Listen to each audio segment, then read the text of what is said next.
그럼 지금 시작하겠습니다.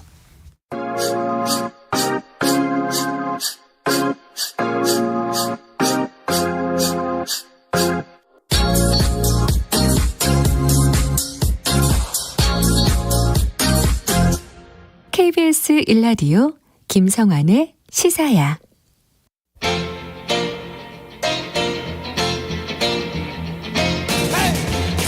한 주 동안 있었던 뉴스 가운데 우리가 조금 더 깊이 들여다봐야 할 뉴스를 짚어보는 시간입니다. 뉴스와 외전 늘 함께 하시는 패널 두 분 소개해드리겠습니다. 배종찬 인사이트K 연구소장 자리하셨습니다. 안녕하세요. 안녕하십니까. 김민하 시사평론가 모셨습니다. 안녕하세요. 안녕하세요. 네. 윤석열 정부 첫 내각 인사청문회 얘기부터 좀 해봤으면 좋겠는데요. 지금 청문회를 마친 후보자 가운데 인사청문 경과보고서가 채택된 그 인사는 단 4명 뿐이거든요. 두 분은 이런 상황 어떻게 지켜보고 계시는지 좀 궁금해요. 민주당은 일단 역대 최악의 인사참사다. 결단이 필요하다 이런 입장이고, 국민의힘은 새 정부 발목 잡기를 중단하라. 이렇게 정반대의 목소리를 내고 있거든요. 어디 김민하 평론가부터 얘기해 보실래요, 오늘? 저는 더불어민주당이 예를 들면은 이렇게 대안 없는 발목 잡기를 해서는 안 된다 이런 얘기도 하고 싶은데, 네. 근데 지금 이제 윤석열 당선인이 지명한 후보자들의 면면을 보면은 이걸 그냥 인사청문 보고서를 채택하고 그냥 용인해 주기가 네. 너무 어려운 후보들이 너무 많이 있습니다. 네. 이거는 그냥 발목 잡기 하지 마라 하고 끝낼 문제가 아니고, 왜 이렇게밖에 지명이 안 됐는지를 윤석열 당선인과 인수위와 국민의힘이 더 성심성의껏 국민들에게 설득하고 설명해야 되는 문제라고 생각을 하고요. 네. 이런 상황 왜 만들어졌는지 아무튼 자기 평가를 분명히 해야 되는 상황 아닐까 싶습니다. 네. 짧게 강하게 얘기해 주셨는데요. 우리 배종찬 소장님은 어떠세요? 인사 참사죠. 저는 이 인사청문회와 관련해서는 자꾸 이전의 경우와 비교를 하려고 그러고 당신들은 잘했느냐. 그건 당신들도 못했으면 그 당신들도 비판을 받아야 되는 거죠. 네. 그러니까 저는 후보자 한 사람에 대해서 객관적으로 어떤 문제가 있는지, 또 그것이 적절한지 적절하지 않은지 이 부분을 평가하는 것이 가장 중요한 것이고 가장 필요한 일인 것이거든요. 그것을 그냥 정치적으로 쟁점화시켜서 뭉개버리는 것은 있어서는 안 될 일인 것 같고요. 지금 저는 정호영 후보자와 관련된 조사 결과가 나와 있는데, 네. MBC가 코리아 리서치에 4일 5일 실시를 했습니다. 네. 정호영 후보자가 적합한지 적합하지 않은지를 물어보았는데요. 네. 부적절하다는 것이 56.6%입니다. 네. 그럼 이 여론조사의 결과가 너무 윤석열 후보 당선인에 대해서 반대하는 또는 부정적인 여론을 가지고 있는 사람들만 참여한 여론조사 결과일까요? 그렇지는 않은 겁니다. 네. 저는 여론조사를 맹신할 필요도 없지만 이 여론조사가 중앙선거여론조사 심의위원회에서 이제 자세한 사항은 확인하실 수가 있는데, 네. 근데 이 결과는 뭐냐면 결과적으로 인사는 해명을 들어보고 검증을 하고 평가를 하는 것이거든요. 그런데 국민들이 부적절하다는 의견을 내는 겁니다. 그렇다면 이 부적절하다는 여론을 반전시킬 수 있을 만한 뭔가가 있어야 되지 않겠습니까? 네. 국민 여러분 사실 그게 아닙니다. 이 후보는요 이런 정말 좋은 점을 가지고 그건 오해입니다. 그래요?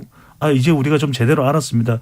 이렇게 됐을 때 순순히 이 임명이 가능해지는 것이거든요. 저는 빨리 이걸 고집을 피울 이유가 하나도 없습니다. 그냥 다른 예전하고 비교하려고 하지 말고 이 인사만 놓고 봤을 때 눈높이에 부적절하다, 조치를 해야죠.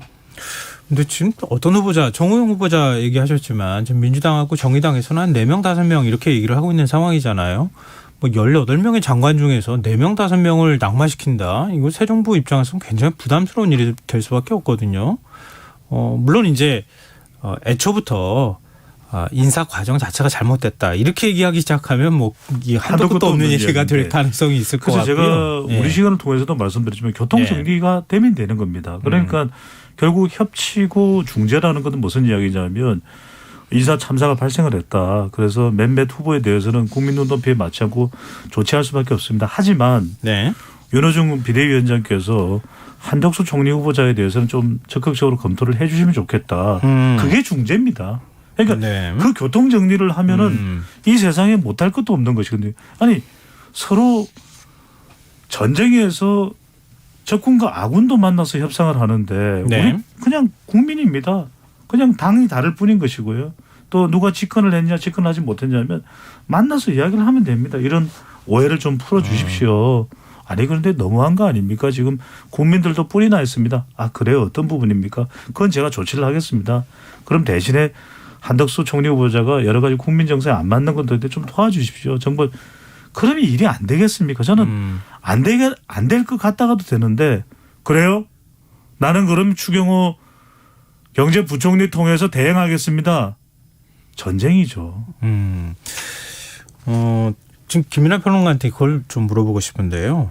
민주당 지도부 쪽에서는 한덕수 총리 후보자 인준 카드하고 지금 장관 낙마를 같이 지금 묶어가지고 보고 있는 것 같아요. 네, 그런 식의 발언들이 계속 나오고 있는 상황인데요. 그런 식의 태도는 어떻게 보십니까? 저는 뭐 원론적으로 얘기하면은 그렇게 뭐 이 총리 후보자 인준하고 다른 후보자들의 여러 가지 이제 적절성이나 이런 것들을 연계해가지고 뭐 어디까지 봐줄 거냐, 어디까지 뭐 용인해 줄 거냐 이렇게 논의하는 거는 바람직하지 않다고 생각하고 후보자들 개별적인 어떤 후보자들에 대해서 적격 부적격을 판단하는 게 원론적으로 맞는 거죠. 근데 네. 정치라는 건 뭐 또 현실이기도 하고 결국 어떻게 할 거냐에 대한 전략은 있어야 되는 건데 네. 지금 보면은 결국은 이 여의도 정치의 문법이라는 게 있지 않습니까? 이게 뭐 저 같은 사람들이 뭐 입 바른 소리하고 이런 것도 중요하겠지만 결국 여의도 정치 문법대로 돌아가는 것 같거든요. 지금 네. 말씀하신 것처럼 한덕수 총리는 어쨌든 국회에서 임명동의안 처리 안 하면 안 되는 거니까 민주당은 이걸 가장 큰 카드로 갖고 있는 거고 그러면 어디까지 윤석열 당선인이 포기하도록 만들 거냐 이 전략으로 접근하고 있는 것 같고 이 윤석열 당선인하고 인수위하고 국민의힘도 어디까지 빼줄 거냐는 지금 현실적으로 고려하는 것 같아요. 그러니까 사실 메시지가 계속 이런 식으로 나오는 건데 예를 들면 언론에는 윤석열 당선인이 나는 이 한덕수 총리 후보자 인준 안 시켜주면 윤석열 정부에는 총리 없다 이렇게 주장한다라고 하는 메시지가 한쪽에서 있지만 또 권성동 원내대표의 경우에는 정호영 후보자에 대한 이런 부정적 여론 이런 것들을 전달했다 이 얘기를 하고 또 윤석열 당선인 측에서는 똑같이 또 정호영 후보자 임명 강행할 수도 있다 이렇게 강원 전략으로 지금 나오는 거거든요. 네. 그럼 이게 겉보기에는 서로 이렇게 이 스피커의 볼륨을 높여가지고 막 싸우는 것처럼 보이지만 어떤 종류의 카드들이 그 어떤 그 메시지 속에는 들어있는 거라고 봐야겠죠. 그래서 현실적으로는 어느 시점에서는 뭐 예를 들면 정호영 후보자가 이제 뭐 사퇴하고 그다음에 이 이상은 안 된다라고 손을 그으면 거기에 대해서 민주당이 뭐 어디까지 그러면 판단할 거냐 이걸 이제 결정하는 그런 게 남는 어떤 협상이 실질적으로는 되지 않을까 예상이 됩니다. 근데 그동안에 뭐 사실 야당은 또 현실이기도 하니까 방금 전에 말씀하셨던 것처럼 네. 야당 입장에서 장관은 임명 강행하면 막을 방법이 사실은 없는 거잖아요. 그렇죠. 오직 뭐 국민 여론이 판단할 수밖에 없는 상황인 거고 지금 이제 한 명을 제외한 나머지 장관들은 임명을 강행하려고 하는 모습들을 보이고 있는 것 같아요. 현재까지는. 정호영 후보자의 경우에도 인사청문회까지 가겠다고 했는데 아직도 지금 자진사퇴 얘기가 없는 상황이잖아요. 네. 뭐 국민의힘 내부에서는 또 자진사퇴해야 된다는 목소리가 나오지만 그럼 현실적으로 인준을 하느냐 마느냐를 인준권은 사실 민주당이 갖고 있는 거니까 그걸 가지고 자격이 없다고 판단하는 사람들 스스로 자진사퇴를 하는 게 좋겠다. 이렇게 압박하는 모양새 이거를 야당이 선택하는 방식으로는 적절한 것이냐. 이건 이제 인식 차이가 있을 수 있으니까요. 뭐 여당 입장에서는 그래도 한번 힘 실어줘야 되는 거 아니냐 이런 인식을 가질 수는 있을 것 같은데 그런 부분에 대해서 국민들의 판단은 좀 엇갈릴 것 같거든요. 변호사 그러니까 제가 말씀드린 대로 교통정리입니다. 그러니까 한덕수 총리 후보자도 국민의 눈으로 보기에 적격이 아닌 것이죠. 여론조사를 보면. 근데 그럼에도 불구하고 한 가지 이제 단서가 붙는 것은 한 총리 후보자보다도 더 논란과 의혹의 중심에 서 있는 인물도 있어요. 심지어는 도덕적 윤리적으로 아무 잘못이 없다. 40여 가지 이상의 논란과 의혹에 대해서는 부처 홈페이지에서 쉽게 확인이 가능하다. 이렇게 후보자가 설명까지 하고 있습니다. 네. 역대 이런 후보자는 없습니다. 물론 더 논란이 되는 후보자도 있긴 했습니다만. 근데 여기서 중요한 것은 뭐냐면 빅데이터 썸트렌드 4월 25일부터 5월 3일까지를 분석해 보면 네. 한덕수 총리 후보자 쪽으로 집중이 되고 있어요. 그러니까 교통정리가 안 되니까. 네. 이렇게 국민들이 격분을 하고 인사에 대해서 참사라고 하는 평가가 나올 정도라면 당연히 이건 교통정리가 돼야 되죠. 지금 새 정부 출범도 안 했는데 그러다 보니까 더불어민주당이 강행이 아니라 강행 임명되는 것이 아니라 표결로서 인준에 참여할 수 있는 것은 한덕수 총리 후보자밖에 없거든요. 그러니까 네네. 네. 모든 기류 자체가 한덕수 총리 후보자 쪽으로 다 집중이 되고 있어요. 그러니까 네. 한 2주 전만 하더라도 한덕수 총리 후보자와 정호영 후보자는 온도차가 있었는데 말씀드렸던 4월 25일과 5월 3일 썸트렌드 빅데이터 분석 내용을 보면 똑같아요. 그러니까 한 후보자 쪽으로 집중이 되는 거죠. 이게 부적격이라고 국민들이 평가하는 장관 후보자들이 뭐 소수면 네. 그 사람들에 대해서 더불어민주당 할 말하고 그리고 윤석열 당선인 방침대로 하고 뭐 이렇게 그냥 깔끔하게 이제 선을 쫙 그어버리면 되는데 네. 지금 부적격이다라고 평가할 수 있는 장관 후보자들이 너무 많다는 게 제가 볼 땐 문제예요. 그러면 결국은 이제 협상해야 되고 결국은 곤란할 수밖에 없는 거거든요. 나머지는 이제 뭐 그러면 국민들이 윤석열 정권에 대한 평가를 정치적으로 하는 것만 남는 거죠. 그러면. 지금 사실은 이제 여기하고 연결되는 얘기를 할 수밖에 없는데 뭐 연합뉴스 보도에 따르면은 윤석열 당선인이 한덕수 후보자에게 직접 전화를 걸어서 우리 정권을 발목 잡기 위해 인준하지 않는다면 총리 없이 가겠다. 총리 임명 안 하겠다. 이런 뜻을 전했다고 지금 얘기가 나오고 있잖아요. 이렇게 돼버리면 민주당도 새 정부 출범을 도와주지 않는 정당이 되는 일종의 발목 잡기 하고 있다고 하는 프레임에 말릴 가능성도 있고 좀 부담스러운 상황이잖아요. 또 역으로 보면 장관들이 적지 않게 지금 자격이 좀 문제가 되고 있는 상황에서 뭐 4명이든 5명이든 윤석열 당선인이 그냥 밀어붙이는 모양새로 가면 그것도 또한 부담스러운 일 아니겠습니까? 이 지금 어떻게 풀려나가야 뭐 지금 합리적으로 생각할 때는 조금 문제가 있는 장관들 스스로 좀 어느 정도 정리하고 한덕수 후보자를 총리로 인준 빨리 하고 그리고 장관들 조금 좀 비공석이 되는 장관들은 차관 체제로 가면서 또 추가로 선임하면서 이렇게 내각을 구성해가는 과정 이건 얘기할 수 있겠지만 일종의 구정부하고 신정부하고 새 정부하고 이렇게 힘겨루기 양상으로 지금 가고 있는 거란 그 말이에요. 양상이 양복 없이 이른바 막장 대치 국면으로 가겠다는 거예요. 그러니까 협치를 기대하는 국민들의 목소리가 높은데도 불구하고 저는 이 인사를 고집할 이유가 없는 겁니다. 그리고 방금 전에 김성환 앵커가 이야기를 한 대로 진행자께서 말씀을 하신 대로 그런 절충을 하면 그게 정치라는 거 아니겠습니까? 정치는 결국 절충이거든요. 네. 그러니까 지금 국민 여론상 이 내각 인선을 그대로 고스란히 받아들일 수는 없는 거 아니겠습니까? 그렇다면 정리를 하는 거죠. 그리고 한덕수 총리 후보자도 상당히 국민 여론상 부담이 되지만 그럼에도 불구하고 더불어민주당도 새 정부 출범을 또 계속해서 발목 잡기식으로 비칠 수는 없는 거기 때문에 서로 그렇게 조정이 가능한 것이거든요. 그러니까 이걸 극한 대치로 갈 이유가 없는 겁니다. 왜냐하면은 더불어민주당도 그렇고 윤석열 당선인도 그렇고 국민이 중요한 것이지 본인의 고집이나 본인의 진영이 중요한 게 결코 아닙니다. 그 점을 절대로 잊어서는 안 돼요. 아니 근데 어느 쪽이 조금 더 뭐랄까요 타격이 있을까? 지방선거를 앞두고 있는 상황에서 굉장히 민감한 지금 정치 지형이 만들어져 있는 상황이잖아요. 아니 근데 전쟁의 포성이 이렇게 울리고 뭐 포연이 이렇게 자욱하고 한데 모든 메시지라는 거는 그 포성 속에 있는 겁니다. 네. 그러니까 무슨 얘기를 하는 거냐면은 결국 지금 국민의힘하고 윤석열 당선인 얘기는 종합을 하면은 그 얘기잖아요. 만약에 총리 임명 동의안 처리 안 하면 그러면 정호영 후보자도 그냥 임명 강행할 것이고 문제가 있다고 주장하는 장관 후보자들 김인철 부총리 겸 교육부 장관 후보자 사퇴했으니까 네. 나머지 우리 다 가겠다 이거고 네. 총리 인준안을 처리해 주면은 정호영 후보자는 혹시 모르겠다 이렇게 여지를 남겨놓았다라고 봐야 되는 것이고 제가 볼 때 오늘까지 메시지는 네. 민주당 얘기는 뭐냐면은 한덕수 총리 후보자 굉장히 부적절하지만 네. 만약에 우리가 이걸 인준동의안 처리하길 바라면은 예를 들면 한동훈 후보자라든가 몇 명 정도 추가로 더 낙마시켜야 된다 이 얘기를 하는 거지 않습니까? 네. 그러니까 스피커 높여가지고 계속 서로 막 무당탕탕 싸우는 것 같아도 그 소리 안에 지금 이 협상 카드들이 들어있는 것 같아요. 제가 밀고 볼 때는. 당기기를 하고 있다. 그렇죠. 네. 그렇다고 하면은 제가 볼 때는 좀 뭐 시간이 그렇게 오래 걸리지는 않을 것이다라는 생각이 들고 다만 이제 지방선거가 있기 때문에 네. 그 모양새를 어떻게 사이좋게 이렇게 뭐 손잡고 악수하고서는 뭐 우리 이렇게 합의합시다. 이 모양새는 만들지 쉽지는 않을 것 않겠죠. 같고. 그렇죠. 네. 그래서 최소한 합의할 수 있는 부분까지만 어떤 전쟁하는 상황 속에서 이제 좀 정리하고 갈 것 같은데 그렇게 보면 제가 볼 때는 정호영 후보자 문제가 거기를 고리로 해서 좀 풀리지 않을까라는 생각이 든다는 겁니다. 김인철 후보자에 의해서 정호영 후보자가 일단 자진 사퇴하는 모양을 취해주면 그 다음에 한덕수 후보자 뭐 인준 문제에 카드를 놓고 마지막으로 뭔가 밀당을 할 수 있는 그런 그렇죠. 정도가 될 것이다. 더불어민주당이 뭐 흔쾌히 뭐 오케이 해주겠습니다는 아니겠지만 근데 이 제일 뭐 격전지가 된다고 해야 될까요? 한동훈 후보자 인사청문회 9일로 예정돼 있단 그렇죠. 말이에요. 민주당이 한동훈 후보자 안 받아들일 가능성이 굉장히 높다고 하잖아요. 이미 뭐 벌써부터 얘기를 하고 있는데요. 지금 한동훈 후보자 딸과 관련해서 입시 스펙 쌓기 의혹을 보도하는 것들이 굉장히 늘어나고 있는 상황이고 또 거기에 대해서 양쪽에 또 사실관계를 다투는 공방들이 있는 상황이거든요.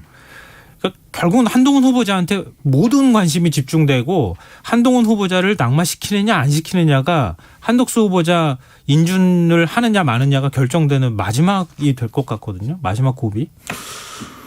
그럴 수 있다고 봅니다. 하지만 더 중요한 건 앞서 소개해드렸던 MBC와 코리아 리서치의 여론조사에서도 정호영 후보자에 대해서는 부적절 여론이 높지만 한동훈과 다른 또 후보자의 경우에는 조사 대상에 오른 후보자의 경우에는 오차분미 내거든요. 네. 저는 좀 냉정하게 판단해 볼 필요가 있을 것 같아요. 정치적으로는 한동훈 후보자가 상당히 못마땅할 수 있겠죠. 네. 또 딸과 관련된 의혹입니다. 의혹도 있고 지금 한동훈 후보자는 굉장한 또 법적 조치를 취하고 있는 상황이거든요. 저는 한동훈 후보자에 대해서는 일단 인사청문을 제대로 해볼 필요가 있다고 봅니다. 인사청문을 네네. 제대로 해서 네. 해명과 검증을 하고 또 이게 이제 국민평가가 나오겠죠. 그러면은 당장 취임식이 있는 10일 날 강행 임명을 할 수는 없는 것이니까 그렇다면 이걸 통해서 저는 평가를 받으면 될 것 같아요.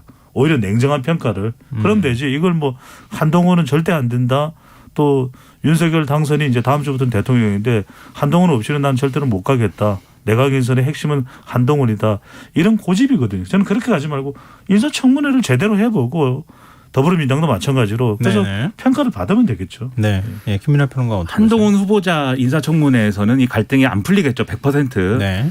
왜냐하면 지금 뭐 한동훈 후보자에 대해서는 더불어민주당 굉장히 이제 뭐랄까 문제의식이 큰 것이고 객관적으로 봐도 법무부 장관 후보자로서의 어떤 소양이 있는 것인지가 객관적으로 제가 볼 때는 윤석열 당선인을 제대로 설명하지 못했다라고 보고 오히려 최측근 인사이고 검사 출신의 인사를 법무부 장관 후보자로 지명한 거에 대해서 네. 오히려 부적절하다는 어떤 그런 이 평가를 할 수밖에 없는 것이지 않습니까? 그리고 지금 뭐 여러 가지 뭐 자녀 문제와 이제 뭐 입시 스펙 문제 이게 굉장히 많이 보도가 나오고 있는데 이게 제가 볼 때는 냉정하게 얘기해서 그 상류층 뭐 아버지가 검사고 어머니가 변호사인 이런 상류층들이 뭘 하는지 저는 객관적으로는 모르지만 어쨌든 늘상 하는 무슨 스펙 쌓기 중에서도 최정점에 있는 최상위권에 있는 그런 행동들인 것 같아요.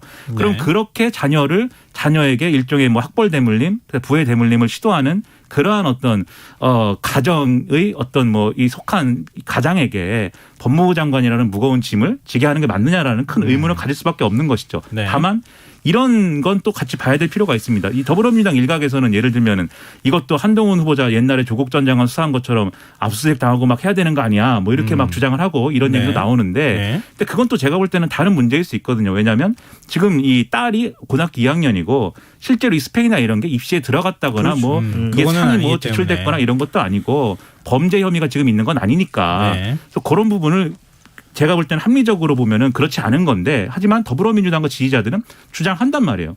이게 안 풀리죠 그러면. 그래서 한동훈 후보자 이 청문회에서는 이것과 관련된 결론은 안 날 것이라고 보고 다만 임명 강행하고 그 정치적 부담을 윤석열 당선인이 지는 건데 그럼 한덕수 총리 후보자 인준 문제는 다른 방향으로 풀어야 되는 거죠. 한동훈 후보자하고의 이 어떤 그 뭐랄까 연결로. 거래 관계가 아니라 네. 다른 정치적 현안하고 같이 푸는 게 제가 볼 때는 한덕수 후보자가 인준이 되는 거의 유일한 길이다라고 생각이 되고 그것까지 따지면 인준 투표는 굉장히 좀 시간이 더 필요하지 않을까라는 그럼 생각입니다. 새 정부 출범 이후로까지 미뤄질 가능성이 있다. 한동훈 후보자 정리 문제 가지고 또 서로 간에 양측의 공방이 있지 않겠어요? 근데 9일날 인사청문회 했는데 그럼 경과보고서 채택할 시간도 필요하고 뭐 그리고 임명을 강행하는 모양새가 될 가능성이 굉장히 높아 보이는데 현재까지로 보면 그러면 한덕수 후보자 문제 지금 별도로 처리해야 된다고 말씀하셨지만 실제로 새 정부 출범은 총리 없이 할 가능성도 아니, 그럼요. 배제하기는 어려워 보이네요. 지금 현재 상황으로는 네. 그런 상황이 될 수밖에 없는 거죠. 왜냐하면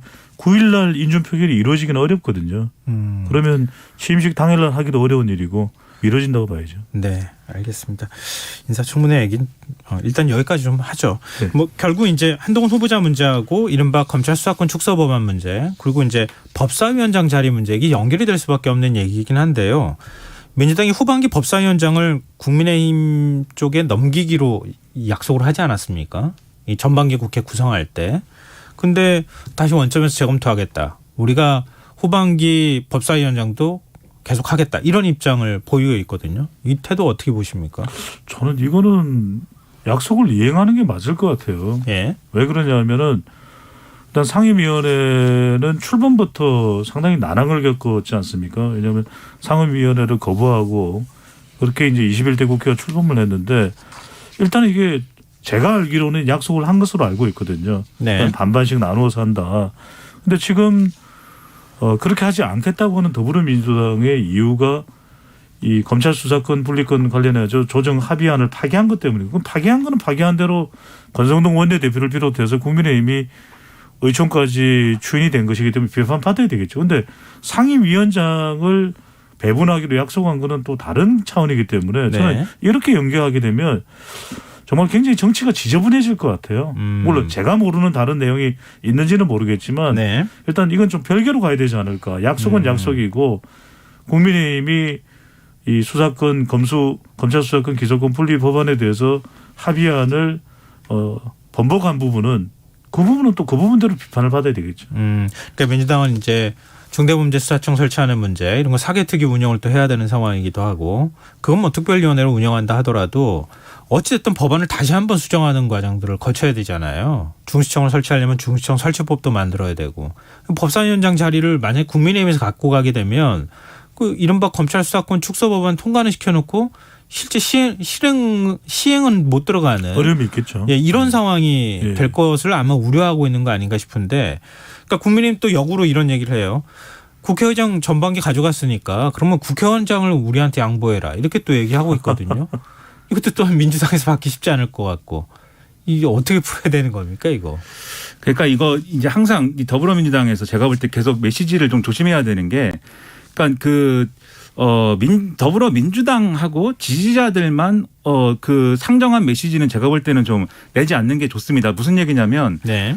국민의힘이 어떤 법안 처리를 반대하기 때문에 그 해당 소속 상임위원장 우리가 내줄 수가 없다. 이런 접근은 그러니까 보편타당한 논리가 아니고 그 정파성에 기반한 논리인 거잖아요. 그래서 네. 그런 거 말고 이게 원구성이라는 거는 기존에 관행이 있는 것이고 어쨌든 그다음에 약속이 있는 것이고 뭐 그동안에 어떤 해왔던 바가 있는 거지 않습니까? 그 연장선에서 생각을 하는 게 맞고 법안 처리를 어떻게 할 거냐의 문제는 그 다음 문제거든요. 제가 볼 때는. 네. 그래서 그렇게 설명하는 게 맞는데 그런데 관행과 약속과 그 뭐 제도를 놓고 봐도 지금 대단히 혼란스러워질 수밖에 없어요. 왜냐하면 이런 거지 않습니까? 분명히 이제 지난번에 전반기 원구성 할 때 이게 왜 원구성이 어려웠냐면 국민의힘이 법사위원장은 야당목 아니야. 항상 그래 왔는데 네. 이렇게 주장한 거잖아요. 네. 그런데 이제는 더불어민주당이 야당입니다. 네. 그러면 더불어민주당이 법사위원장은 야당 몫이라면서 이렇게 얘기할 거지 않습니까 또. 그러면 이제 국민의힘은 그게 아니라 지난번에 약속을 하지 않았습니까 이렇게 얘기할 것이고. 국회의장을 주시오. 국민의힘이 국회의장을 주시오라고 하면 더불어민주당이 또 국회의장은 다수당이 하는 거 아닙니까? 이럴 거잖아요 또.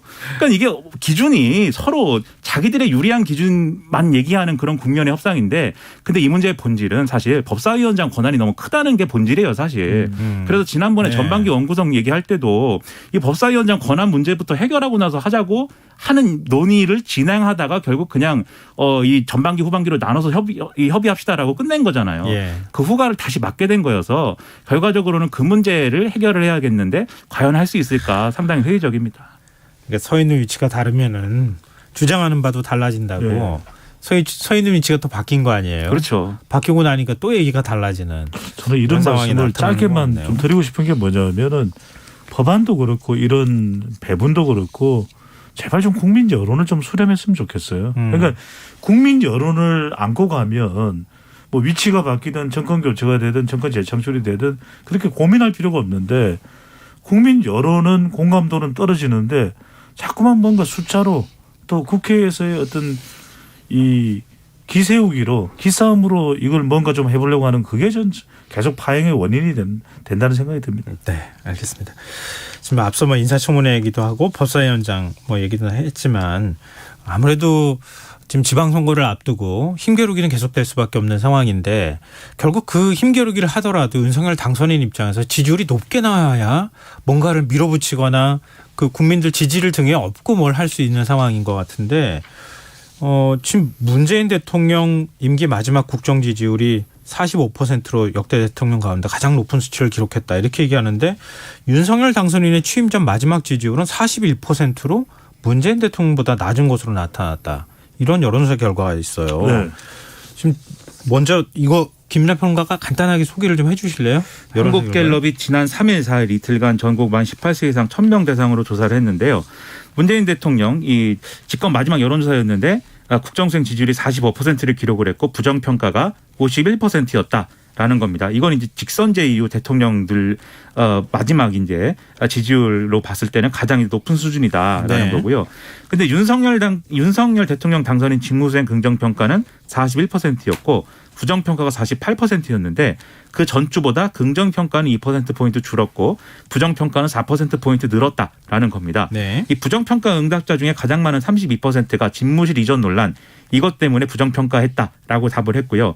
그 외에 이제 인사 문제, 공약 실천이 미흡하다, 너무 독단적이다 이런 이제 답변이 나왔다라고 합니다. 네. 자세한 내용 중앙선거 여론조사심의 홈페이지에 있습니다. 네. 이 여론사 결과 어떻게 보는 게 맞습니까? 또 앞으로 국정 운영하는 데 있어서 상당히 부담스럽지 않겠습니까? 굉장히 재밌습니다. 네. 보면은 윤석열 당선인 이제 뭐 다음 주부터는 이제 대통령인데 이 부정평가 높은 이유가 대통령 집무실 이전 네. 우리 청취자분들이 잘 들어보시면 인사, 네. 공약 실천 미흡.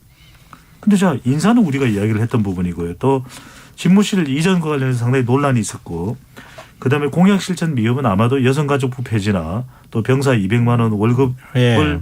일컫는 것일 텐데 예. 뭐가 모자랐던 거지 뭐가 미흡했던 거지 소통이 없는 겁니다. 그 지금 이제 그 여러 가지 요인들이 있겠지만 그걸 소통이에요. 하나로 관통하는 것은 소통이다. 소통이에요. 그러니까 결국은 뭐냐 집무실 이전도 좀 더 신구 세력 갈등으로 갈 게 아니라 그냥 필요한 게 있으면 더 적극적으로 협조를 넣고 그랬더라면 집무실 이전에 대해서도 조금 더 고민하면 되는 거 아닙니까? 네. 이게 빨리 발표할 필요 없이 어차피 늦어지는 거라면 그 대안을 어떻게 강구를 하고 청와대 일부 시설 좀 사용할 수밖에 없다. 그러면 청와대 개방 6월 30일 한다고 해서 아무도 원망할 국민이 없습니다. 예. 그 소통이고 또 하나는 협치. 저는 이제 이 부분을 꼭 말씀드리고 싶은 이유가 뭐냐면 문재인 정부도 잘 못했잖아요. 더불어민주당도 협력 안 했잖아요. 저는 이 이야기는 자 그래서 얻어지는 게 뭐가 있습니까?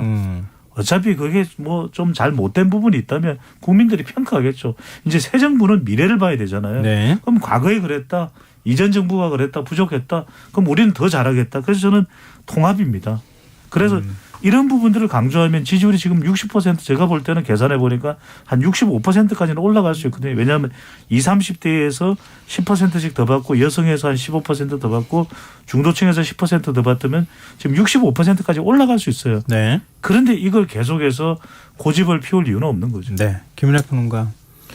저도 마찬가지 생각입니다. 그러니까 어떤 이제 정책이나 어떤 뭘 하더라도 예를 들면 공약이 후퇴했다든지 소상공인들에게 이 한 사람당 1,000만 원씩 지원금 지급하기로 했는데 최대 600만 원이고 그것도 이제 피해 정도에 따라서 차등 지급을 하는 걸로 후퇴를 했다든지 네. 이런 것들을 설명을 해줘야 돼요. 국민들에게 왜 그렇게 할 수밖에 없는 것인지를. 네. 근데 지금까지 그 설명이 이제 대단히 다 미흡했고 그런 설명이 없거나 그런 상황 속에서 추진하는 정책도 인사도 그리고 뭐 공약을 뭐 이렇게 후퇴한 것도 이 정권, 이 윤석열 정권은 어느 방향을 가리키고 있다라는 걸 뒷받침해주지 못하는 방식으로 지금 소화가 되고 있거든요. 네. 그러니까 정권 초에는 그게 보여야 된단 말이죠. 문재인 정권이다라고 하면은 아 이게 과거와는 다른 뭔가 정권을 하겠구나라는 거를 굳이 그게 뭐 이벤트였든지 인사든지 문재인 정권 초반에 있지 않았습니까? 하다못해 커피잔 들고 오는 것까지 언론은 그렇게 해석을 했잖아요. 네.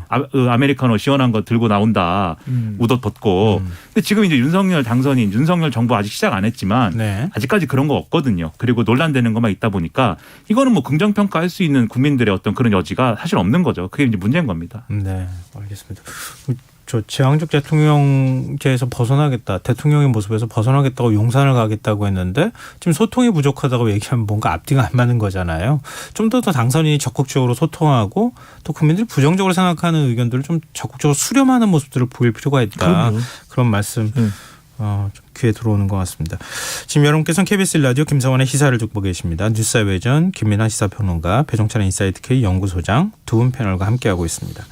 이제 좀 화제를 바꿔보죠. 자연스럽게 지방선거 얘기를 안 할 수가 없을 것 같은데요. 지방선거와 또 국회의원 재보궐선거 지금 예정이 되어 있는데요. 인수위 해단식 하자마자 안철수 위원장 경기도 분당갑 지역에 출마하겠다고 선언했거든요. 근데 또 선언을 하고 있는데 이준석 대표는 꽃가마는 없다 이렇게 또 얘기를 했어요. 이 안철수 위원장의 선언과 꽃가마는 없다고 하는 이준석 대표의 입장 이거 어떻게 해석해야 됩니까? 일단은 저는 이준석 국민의힘 대표에게 우리 시간을 통해서 여러 차례 이야기를 했지만 저는 이제 분석적 차원에서 말씀드리는 거예요. 네. 이준석 국민의힘 대표도 더 큰 정치인이 되기를 원할 거예요. 그렇다면 너무 껌껌별로 이렇게 대응을 할 필요는 없습니다. 뭔가 안철수 인수위원장이 뭐 무혈 입성하는 게 못마땅할 수도 있겠죠. 분당갑 공천받고 이러면 본인이 지금 국회의원도 원내 입성도 못하고 있는 상황인데 그런데 꽃가마니 이런 표현을 굳이 쓸 필요가 뭐 있습니까? 그냥 더 통 크게 넉넉하게 안 위원장님 가서 참 잘 되시면 좋겠습니다. 저도 가서 돕겠습니다. 그러면 온 세상이 하하 참 이준석 대표 대단하네. 뭐 비단 주머니 이런 거 좀 제발 이야기하지 말았으면 좋겠고. 근데 이제 안철수 위원장은 왜 그럴까? 결국 저는 네 글자입니다. 비빌 언덕. 일단 지금 합당돼 있죠. 그리고 국무총리로 가는 것도 아니죠. 원내도 아니죠. 이러면 상당히 앞으로 또 힘들 수밖에 없습니다. 거친 네. 들판으로 나가는 거죠. 그렇다면 일단 이제 외연학대가 저는 이게 이재명 고문에게도 공통적으로 적용되는 겁니다. 외연학대가 필요합니다. 네. 그러니까 정치라는 건 계속 머물러 있으면 고인물은 썩기 마련이거든요. 외연학대가 필요하고 그러니까 출마해야 되고 그다음에 심지어는 안철수 인수위원장도 자기 방어가 필요합니다. 이렇게 원내 딱 입성하면 뭔가 좀 당원들도 더 접촉할 수 있고 또 당내 의원들도 결집을 시키면서 이제 내년에는 당대표 그다음에 총선을 이끌고 미래 권력까지 한번 또 시도해 볼 수가 있는 거죠. 네. 그러니까 이게 이준석 대표가 네. 견제는 하는데 그렇다고 해서 안철수 위원장하고 정면 충돌하고 싸울 수가 없어요. 그 스탠스가 드러나는 게 지금 전략 공천하고 단수 공천을 지금 구분해 가지고 얘기를 하거든요. 네. 이준석 대표가. 네. 그래서 전략 공천은 할 수 없다. 이게 여러 가지 문제 때문에. 근데 단수로 뭐 공천을 받을 수는 있다. 뭐 이렇게 얘기를 하는데 근데 네. 우리가 그냥 이렇게 얘기할 때는 그게 두 개가 뭐 그렇게 크게 다른가 싶기도 네. 하고. 쉽게 설명하면 좋죠. 그렇죠. 어쨌든 이제 당대표 입장에서는 이미 뭐 나온다고 하는 사람도 있는데 분당갑에 네. 또 너무 안철수 위원장 편만 들 수는 없는 거 아닙니까? 그리고 앞으로 어쨌든 당내에 가장 큰 경쟁자 중에 한 명이 될 텐데 네. 견제도 하지만 근데 문제는 뭐냐면 안철수 위원장은 예를 들면 분당갑에 나오는 게 본인의 어떤 정치적 플랜만 가지고 나오는 거냐. 윤석열 당선인의 플랜도 같이 들어있는 거잖아요. 이게 어떻게 보면은 배려를 그동안 하나도 안 해줬기 때문에 그렇죠. 예. 분당갑에 나가가지고 안철수 위원장이 국회의원이라도 돼서 당내에서의 경쟁이라도 용이하게 할 수 있는 부분을 윤석열 당선인 입장에서 배려하고 싶을 테고 그래서 이제 안철수 위원장이 윤석열 당선인하고 긴밀히 소통했다고 하는 거고 근데 이제 안철수 위원장도 이준석 대표랑 싸우기는 뭐한 게 그렇죠. 어쨌든 네. 결국은 대표가 공천권을 갖고 있기 때문에 오늘도 언론 인터뷰 보면은 당에서 시키는 대로 뭐 경선하라면 하고 뭐 하라면 하고 하거든요. 그래서 윤석열 당선인이 있는 것이고 윤석열 당선인이 밀어주면은 안철수 위원장이 되는 것이기 때문에 경선에서는 그러니까 견제는 하지만 충돌은 못하는 상황 이걸 보여주는 그 워딩이 꽃가마는 없다. 하지만은 뭐 단수 공천은 될 수 있다. 이 얘기인 겁니다. 네. 단일화하고 난 다음에 그 이후에 장관 자리나 아니면 총리직이나 여러 가지 배려를 지금 거의 못 받은 상황이었기 때문에 분당갑이라도 나가서 출마해서 오시오. 뭐 이런 얘기들이 있지 않았을까 하는 그런 말씀을 해 주셨는데요. 지금 민주당 이재명 상임고문은 지금 인천 네. 계양을 지역에 출마하겠다고 밝혔어요. 네. 뭐 당 상임 총괄 선대위원장직까지 맡겠다고 했는데 그렇습니다. 네. 이것도 우려하는 목소리가 상당히 많았잖아요. 근데 결심하게 된 배경 어떻게 보세요? 저는 뭐 앞서 이제 안철수 위원장하고 비슷하다고 보는데 첫 네. 번째로는 이제 제가 요거 먼저 말씀드리고 잠깐 이제 또 어떤 비판이 있는지도 말씀드리면 뭐 또 많이들 알고 계시니까 첫 번째로는 저는 위기 상태다. 지금 민주당이 수도권 위기다. 예, 지금 검찰 수사권 기소권 분리 관련된 여론도 지방선거 민심으로 또 타격도 주고 있고 특히 수도권이 중요하거든요. 네, 그런데 그렇죠. 지금 정부가 출범하고 난 이후에 치러지는 지방선거이기 때문에 이 대선 승리 프리미엄도 국민의힘도 상당히 어렵잖아요. 그러니까 더불어민주당은 그러다 보니까 이걸 계속 외면할 수만은 없습니다. 위기 상태다. 두 번째는 저는 외연학대. 계속해서 이재명 고문도 그냥 머물러 있을 수가 없는 겁니다. 정치라는 것은 계속 흔들어대고 또 신구 대결 구도가 지금 전쟁이죠. 그러면은 나가서 더 본인의 영역을 확장할 수밖에 없는 건 마지막은 자기 방어입니다. 성남 FC 압색 들어가고 네네. 이거 가만히 있어서 되겠습니까? 그럼 원내 들어가서 여하튼 자기 방어 기제가 있어야 될 거 아니겠습니까? 결국 저는 이걸 통해서 원내 입성하고 또 원내 국회의원 자격 없이 전당대에 나가기 어려워요. 그러니까 그렇게 해서 8월 전당대에 나가겠다는 식으로 물론 비판도 많습니다. 지금 뭐 왜 나오느냐 등등인데 그건 제가 더 말씀 안 드릴게요. 네, 그럼 김민하 평론가께서 얘기해 주시면 되잖아요. 전당대회 김민하 평론가 아니 근데 대선 끝난 지 한 2달밖에 안 됐는데 좀 자숙해야 되는 거 아니냐. 8월 당대표로 출마해야 되는 거 아니냐. 전당대회 때 이렇게 얘기도 그렇죠. 나오거든요. 이재명 고문은 이재명 고문대로의 계산이 있을 것이고요. 거기 이제 배 소장님이 말씀하신 부분이 있으니까 그런 계산도 있겠는데 핵심은 이제 민주당인 것 같아요. 그러니까 더불어민주당이 굳이 이재명 고문 출마를 원하지 않았으면 못 나오는 건데 그렇죠. 지금 더불어민주당이 원하는 거잖아요. 지도부가 요청했다고 하잖아요. 그렇죠. 그러니까 민주당은 이번 지방선거의 핵심은 수도권 대회전이다 이렇게 보는 거죠. 그래서 예를 들면 이재명 고문이 어쨌든 쉬운 선거구라고 하는 거 아닙니까? 이 인천 계양을 사시는 분들에게 뭐 죄송한 말씀이지만 여의도 정치가 그렇게 평가를 하는데 쉬운 지역구에 나와서 좀 전방위적으로 지방선거에 어떤 도움을 주고 이재명 고문이 그런 모습 보여주고 특히 경기도의 경우는 이제 김동연 지금 이제 전 부총리가 명심이 실린 후보 이렇게 돼 있어가지고 네네. 경기도는 약간 그래도 안심이 되기 때문에 여기 이제 이재명 후보가 직접 이제 손으로 이렇게 만질 필요까지는 없는데 인천은 지금 여론조사 해보면 좀 밀리잖아요 더불어민주당이. 네. 그래서 인천에 나가서 이재명 전 지사가 직접 좀 선거를 좀 이렇게 붐업을 시키고 서울은 송영길 전 대표가 엄청나게 그 얘기를 하겠죠. 내 지역구를 양보한 것이고 네, 우리는 원팀이다 엄청나게 얘기를 하겠죠. 그걸 또 우려했던 계속 거잖아요. 많이 하고 있어요. 네. 그렇죠. 그럼 수도권은 이제 이재명 대 윤석열 선거를 치르는 그림이 되는 거고 그 그림이 오히려 지금은 유리하다라고 보는 걸 텐데요. 그렇기 네. 때문에 사실 안철수 위원장이 분당갑에 나가야 되는 이유가 경기도에서는 이재명 대 윤석열 구도가 다른 데서는 그래도 이재명 대 윤석열 구도가 국민의힘 입장에서는 그렇게 나쁠 거 없는데 경기도는 아니지 않습니까?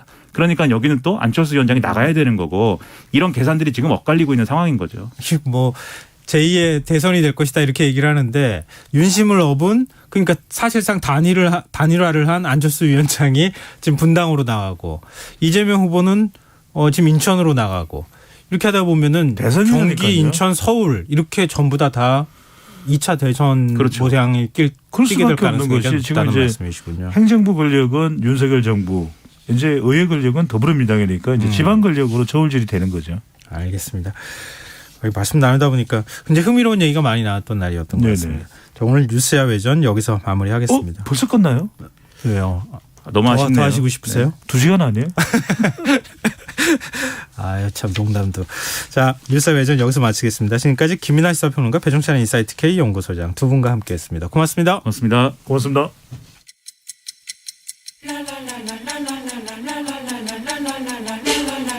바쁜 당신을 위해 준비된